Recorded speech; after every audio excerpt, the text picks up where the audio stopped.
अस्सलाम वालेकुम and welcome to digital textile design class. आज हम बात करेंगे उन वेबसाइट्स की जहाँ से हम अपने रेडीमेड फ्री मोटिव्स को यूज़ कर सकते हैं। मोटिव बेसिकली डिज़ाइन का मेन यूनिट है और सारी मेहनत जो एक डिज़ाइनर की है वो मोटिव को क्रिएट करने में ही लग जाती है। एक दफ़ा मोटिव आपका बहुत अच्छा रेडी हो जाए तो फिर उसके बाद डिज़ाइन या उसकी रिपीट बनाना वो आसान हो जाता है। वैसे तो बहुत सारी वेबसाइट्स हैं जहाँ से आप फ्री और रेडीमेड मोटिव्स या डिज़ाइंस की इंस्पिरेशन ले सकते हैं, उनको यूज़ कर सकते हैं। लेकिन यहाँ पे मैं उन वेबसाइट्स की बात कर रही हूँ जो कॉमनली यूज़ होती हैं। सबसे पहले पिंटरेस्ट है। पिंटरेस्ट आपका विजुअल रिसर्च इंजन है जहाँ पे आप बहुत ज़्यादा मोटिव्स की कलेक्शन, स्टाइल्स, इंस्पिरेशंस को देख सकते हैं और इस पे आराम से आपका फ्री अकाउंट भी बन जाता है, ये पेड नहीं है। फिर आपके पास आ जाता है फ्री पिक, फिर शटरस्टॉक और वेट ईज़ी।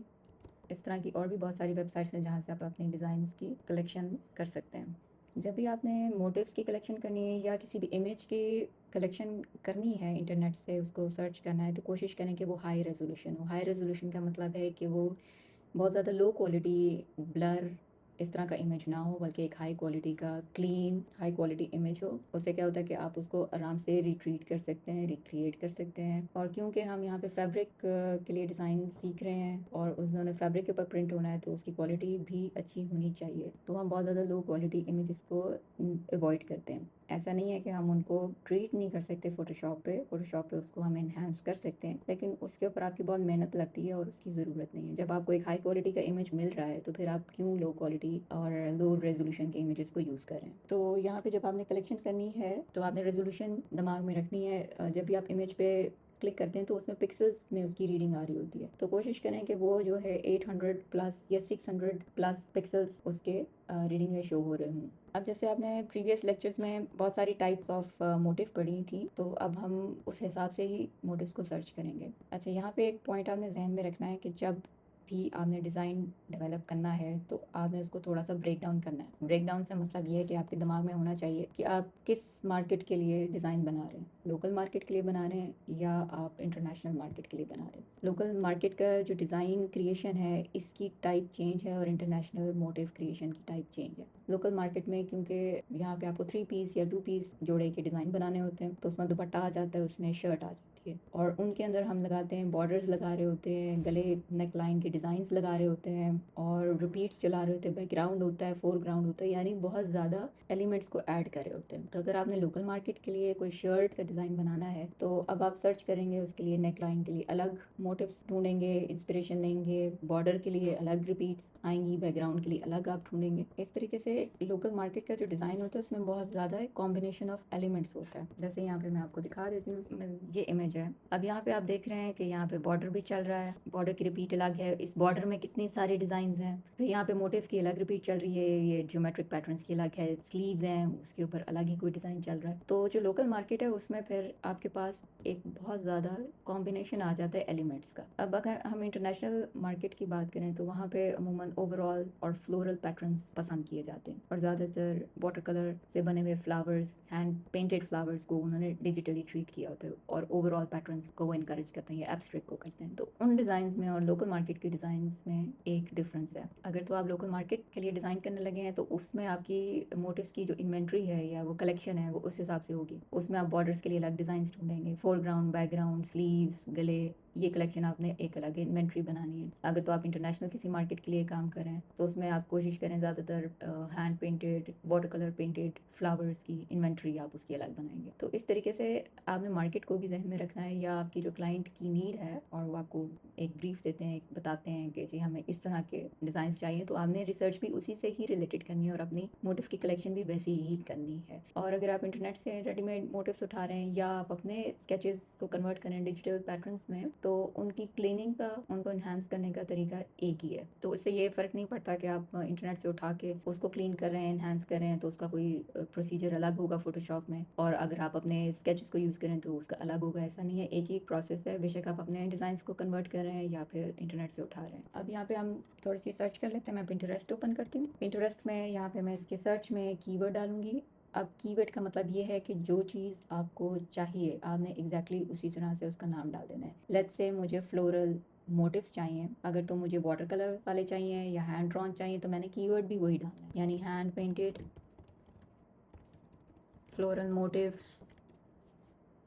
ये मैंने एक कीवर्ड डाल दिया। अब यहाँ पे मेरे पास हैंड पेंटेड ही आएंगे। जैसे ये है, ये हैंड पेंटेड है। और पिंटरेस्ट और बाकी वेबसाइट्स में अच्छी बात ये होती है कि जब भी आपने एक इमेज या कीवर्ड डाला है, उस इमेज पे क्लिक किया है, तो उस इमेज के स्टाइल से रिलेटेड आपको बाकी इमेजेस भी यहाँ पे ओपन हो जाते हैं। जैसे ये अगर हैंड पेंटेड है तो ये तमाम मोटिव्स भी सारे हैंड पेंटेड हैं। एक और पॉइंट आपने जहन में रखना है, जब भी कोई डिज़ाइन आपने डेवलप करना है तो उसमें जो मोटिव आप लगा रहे हैं उसका स्टाइल ऑफ ड्राइंग आपस में मैच करना चाहिए, आपस में सिंक करना चाहिए, सिमिलर होना चाहिए। यानी अगर आप वाटर कलर मीडियम की लुक देना चाह रहे हैं और वाटर कलर बेस या हैंड ड्रॉन मोटिव्स की एक डिज़ाइन क्रिएट करें, तो उसमें जितने एलिमेंट्स आपने डालने हैं फिर सारे हैंड ड्रॉन ही फील और उस टेक्सचर में ही होने चाहिए। ऐसा नहीं है कि एक तरफ वाटर कलर आप डाल रहे हो, दूसरी तरफ आप बिल्कुल ही वेक्टर वाली साइड पे जा रहे हैं, तो उसमें क्या होता है, कितनी वेरिएशन आ जाती है, वो अच्छा नहीं लग रहा होता। तो आपके डिज़ाइन को उसमें जितने मौजूद मोटिव्स हैं उनको आपस में मैच करना चाहिए, उसके स्टाइल को, और सिंक करना चाहिए। जैसे अगर मैंने वाटर कलर है तो मेरे पास एक सारी कलेक्शन क्या आ रही है, वाटर कलर की आ रही है। अब इसी तरह अगर मैं ये वाला मोटिव पे क्लिक करती हूँ, ये मेरा हैंड ड्रॉन नहीं है बल्कि ये डिजिटली एक ये वेक्टर ड्राइंग है, ठीक है। अगर तो मैंने अब vector drawing based floral motifs को यूज़ करना है तो मेरा कीवर्ड भी यहाँ पे वो होगा, और मैंने अब इसी तरह की सारी कलेक्शन रखनी है। जैसे सॉलिड फिल है, इसमें ये मोटिव हो गया, ये हो गया, ठीक है। इस तरह आपके पास बहुत ज़्यादा कलेक्शन आ रही है, और जो मोटिव आपको पसंद आ रहा है आपने उस पर क्लिक करना है। यहाँ पे इसको व्यू लार्ज करके देख लें कि इसकी रेजोल्यूशन कैसी आ रही है। पिंटरेस्ट पे अमूमन अच्छी हाई रेजोल्यूशन वाले इमेजेस होते हैं। अब आपने इसको राइट क्लिक करके सेव इमेज एज कर लेना है, और जहाँ पे भी आप अपने लैपटॉप में सेव करना चाहते हैं तो उधर एक फ़ोल्डर बना लें। यहाँ पे मैं एक फ़ोल्डर बना लेती हूँ, और इधर मैंने इसको सेव कर लिया। तो इस तरह से आप कैटेगरी वाइज जब अपने पास एक फ़ोल्डर्स की पूरी एक सर्च, एक कलेक्शन रखते हैं तो आपको लेटर ऑन भी वो आसानी हो जाती है। अच्छा, यहाँ पे टाइप ऑफ इमेजेस दो आ रहे होते हैं, एक पीएनजी होती है, एक जेपीजी होती है। जेपीजी का मतलब है इमेजेस, यानी उसके पीछे एक वाइट बैकग्राउंड होता है। पीएनजी का मतलब है कि उसके पीछे ट्रांसपेरेंट बैकग्राउंड होता है, यानी उसके पीछे कोई इमेज या बैकग्राउंड नहीं लगा होता है। जैसे ये है, ये पीएनजी है और ये ट्रांसपेरेंट बैकग्राउंड है। तो ट्रांसपेरेंट बैकग्राउंड अक्सर जब आप इमेज खोलें तो उसके पीछे ब्लैक सा आपको सारा बैकग्राउंड नज़र आ रहा होता है, बेसिकली होता वो पीएनजी है। इस तरह आप डिफरेंट कलेक्शंस रख लें, इसको सेव करें, इसको सेव करते जाएं। अब ये हैंड पेंटेड है तो मैंने इसको हैंड पेंटेड वाले में रख लेना। यहाँ से जब आप सेव करते हैं तो पिंटरेस्ट के अपने बोर्ड्स और पिन्स रेडी हो जाते हैं, ठीक है। ये आपके लैपटॉप पे सेव नहीं होता बल्कि पिंटरेस्ट की वेबसाइट पे ही सेव हो जाता है। अब नेक्स्ट आपके पास आ जाता है शटर स्टॉक। तरीका वही है, यहाँ पे भी आप सारे वो कीवर्ड्स डालेंगे। जैसे वेक्टर, अब मैं लिख लेती हूँ पेजली मोटिव। अब यहाँ पे ये देखें, ये पूरे दुपट्टे के दुपट्टे आपको पूरे के पूरे मिल रहे हैं। इस तरह से जो डिज़ाइन आपको अच्छा लग रहा है इसको क्लिक कर लेना है। शटर स्टॉक में यहाँ पे आ जाता है वाटर मार्क, और ये पेड है, तो इसको हम कैसे फ्री यूज़ कर सकते हैं इसका भी तरीका है मौजूद, वो मैं आपको सिखा दूँगी। फ़िलहाल हम दूसरी वेबसाइट भी देख लेते हैं। ये वैक्टीज़ी वेबसाइट है, यहाँ पे भी हम कोई भी कीवर्ड डाल सकते हैं। अब यहाँ पे मैंने black and white floral motive डाल दिया है, ठीक है। अब जिनके ऊपर आपको फ्री नज़र आ रहा है आप उसको इजीली यूज़ कर सकते हैं, और जो प्रीमियम है उसको अवॉइड कर लें, ठीक है। यहाँ पे देखें, ये अब वेक्टर मोटिव है, फ्री डाउनलोड इस पे आ रहा है, तो ये हमें क्या करेगा, डाउनलोडिंग दे देगा। इस तरह से ये डाउनलोड हो जाएगी। इसमें ये देखें, डाउनलोड फाइल में आपके पास जेपीजी यानी इमेज भी है और ईपीएस भी है। ईपीएस आप अपनी एडोबी इलस्ट्रेटर में भी ओपन कर सकते हैं, और अगर मैं फ़ोटोशॉप में करूँ तो इस तरीके से आप इसको फ़ोटोशॉप में भी ओपन कर सकते हैं, ठीक है। अब ये आपके पास फ़ोटोशॉप में ओपन होगी डायरेक्ट, और फिर हम इसको रिट्रीट कर सकते हैं। I think Freepik website का अपना कोई ट्रबल शूटिंग है जिसकी वजह से ये लोड नहीं हो रही, लेकिन आपने इसमें भी उसी तरह यहाँ पे कीवर्ड्स डालना है और आपके पास बहुत सारी इमेजेस आ जाएंगे, और उसको आपने फिर डाउनलोड कर लेना है। इसमें फ्री पिक में ऑप्शन होती है कि आपने पीएसटी यानी फ़ोटोशॉप फाइल डाउनलोड करनी है या इमेज में करनी है, तो आप फ़ोटोशॉप फाइल्स इसके नाम से डाउनलोड कर सकते हैं। इस तरीके से हम बहुत सारी इमेजेस को कलेक्ट करके अपनी एक मोटिव की इन्वेंट्री बना सकते हैं। अब नेक्स्ट क्लास में हम black and white motive collect करके उसको कैसे आपने डायरेक्ट ट्रेस करना है, ये चीज़ हमने सीखनी है। तब तक के लिए अपना ख्याल रखें। टेक केयर, अल्लाह हाफ़िज़।